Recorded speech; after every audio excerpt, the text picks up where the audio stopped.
திருமணம் என்று வந்துவிட்டால் மார்க்கம் சொல்லுகிற மிக இலகுவான வழிமுறைகளோடு முடிக்கப்பட வேண்டிய திருமணத்தை இன்று மிக பெரும் விழாக்களாக, செலவுகளாக, லட்சக்கணக்கில் கோடிக்கணக்கில் தேவைப்படும் என்று திருமணத்தை நோக்கி வருகிற வாலிபர்கள் பயப்படுகிற அளவுக்கு மாற்றி வைத்திருக்கிறோமே.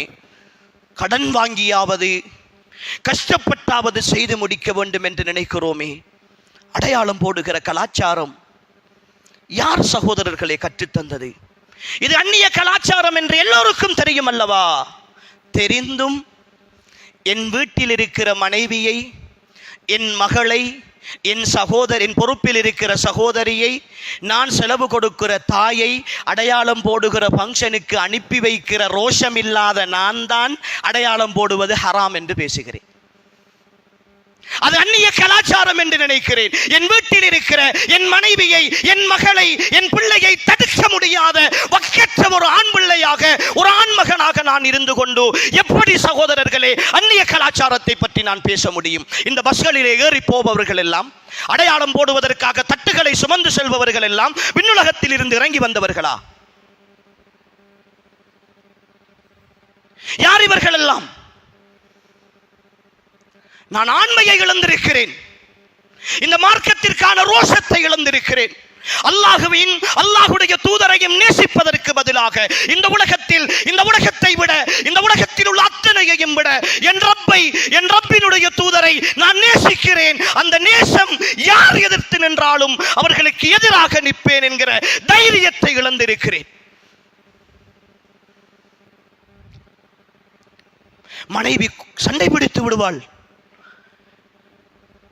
சாட்சி கோபித்து விடுவார், மாமி எதையாவது சொல்லிவிடுவார். அன்புக்குரிய சகோதரிகளே, இங்கிருக்கிற நீங்கள் உள்ளத்தில் கை வைத்து கேளுங்கள். உங்களுடைய ராத்தாவை விட, உங்களுடைய சாட்சியை விட, உங்களுடைய மாமியை விட, உங்களுடைய பக்கத்து வீட்டுக்காரியை விட, நீங்கள் நேசிக்கிற நண்பியை விட அல்லாஹும் அல்லாஹுடைய தூதரும் உங்களுடைய வாழ்க்கையில் பெருமானமற்றவர்களா? அல்லாஹுவையும் அல்லாஹுடைய தூதரையும் அவர்களுடைய வார்த்தைகளையும் அவர்களுடைய அன்பையும் மீறி மிதித்துக் கொண்டல்லவா இந்த கலாச்சாரங்களை இன்னும் அமுல்படுத்திக் கொண்டிருக்கிறீர்கள். ஏன் இதற்கு முன்னர் அடையாளம் போடாத கல்யாணங்கள் எல்லாம் நடக்கவில்லையா?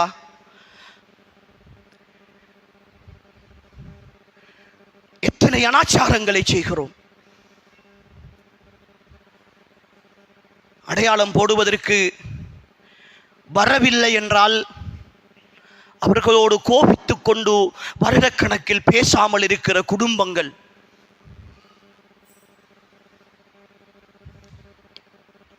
என்ன சகோதரர்களை நினைத்துக் கொண்டிருக்கிறோம்? மௌத்தாக மாட்டோமா? நிரந்தரமாக இந்த பூமியில் இருக்க போகிறோமா? இந்த உலகத்தின் சந்தோஷம் மட்டும்தான் நிலையானதா? அல்லாஹ் என்று ஒருத்தன் கிடையாதா? அல்லாஹுடைய அருள் என்றொன்று கிடைக்காதா? சுவர்க்கம் என்றொன்று இல்லையா? மௌத்துக்கு பிறகு கபருடைய வாழ்க்கை என்றொன்று இல்லையா? தட்டு தட்டாக சுமந்து கொண்டு ஆடல்கள் பாடல்களோடு, பார்க்க முடியாத அசிங்கங்களோடு எல்லாவற்றையும் அரங்கேற்றிக் கொண்டு போகிறோமே. கொஞ்சமாவது அந்த நிலையில் என்னுடைய மரணம் வந்தால், நான் துடிதுடித்து இறந்து போகிற நேரம் வந்தால், என் கணவன் அனுமதித்தால் கூட நான் போக மாட்டேன் என்று சொல்லுகிற ரோஷமுள்ள பெண்கள் இந்த சமுதாயத்தில் உருவாக வேண்டும். ஈமானிய பெண்கள் வேண்டும். அன்புக்குரியவர்களே, என்ன கலாச்சாரம் இவைகள் எல்லாம்?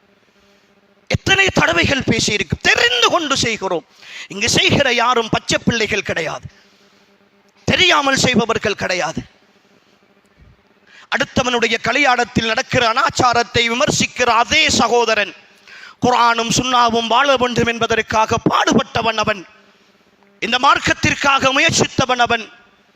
அவனுடைய தொழுகைகள் குர்ஆன் சுன்னா தவிர்ந்த பள்ளிகளில் அவன் தொழுதது கிடையாது. அவனுடைய வணக்க வழிபாடுகள் தூய்மையாக இருக்கின்றன. திருமணம் என்று வந்துவிட்டால் அல்லாஹ்வின் தூதரை ஒரு பக்கம் ஒதுக்கி வைக்கிறோமே. இது நியாயம்தானா? இது நியாயம்தானா? நாம் செய்வது, அதை அங்கீகரிப்பது கூட சரிதானா? ஏன் உறுதியாக முடிவெடுக்க முடியவில்லை? அனாச்சாரங்கள் நடக்கிற, அல்லாஹுக்கு மாற்றம் நடக்கிற, அல்லாஹ்வின் தூதருக்கு மாற்றம் நடக்கிற திருமண நிகழ்வுகளுக்கு என் மனைவியையோ என் பிள்ளைகளையோ என் தாயையோ என் பொறுப்புக்கு கீழ் உள்ளவர்களையோ நான் அனுப்ப மாட்டேன்.